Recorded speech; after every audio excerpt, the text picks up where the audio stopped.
Joining us again is Dan Rather, anchor and managing editor of Dan Rather Reports on HDNet. What is the status of your lawsuit against CBS? Are you going to appeal?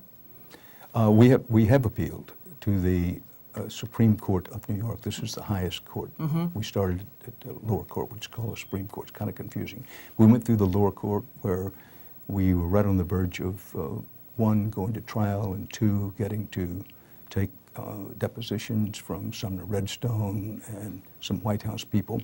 And at that point, the appeals court, this is, I would say, the middle court, took the case on appeal and ruled against us.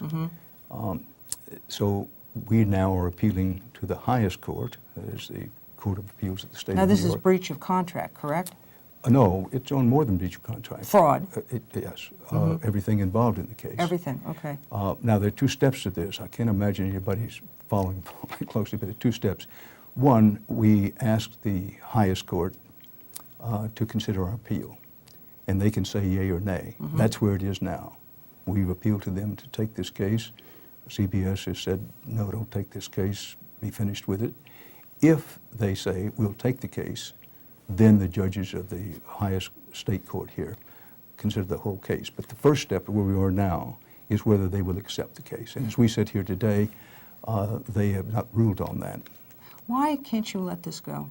Well, it's not a matter of letting it go. I think there's an important principle involved in this. There are some other things, including contract and fraud. But the principle is, you know, you and I both know, whether you or anybody else will say it exactly this way, that the big media companies are in bed with big government. And that has an influence on what goes on the air, what people are allowed to see and not allowed to see.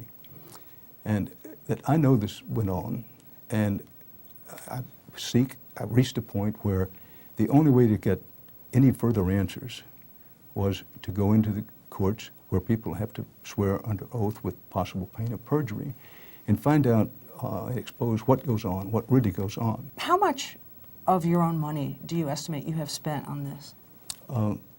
Respectfully, not going to tell you. I would say a lot,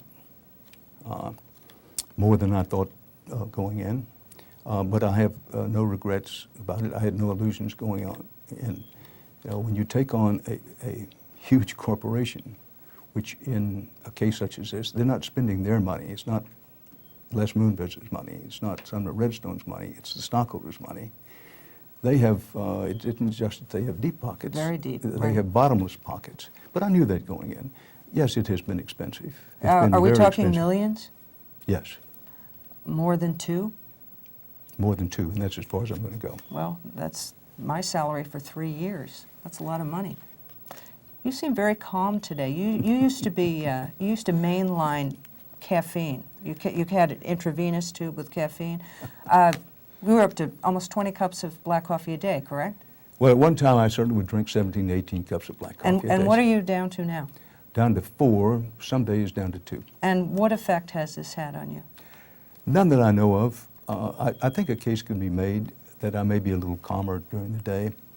That, you know, when you come up to as a reporter, as I did, and drinking coffee was what went with the territory.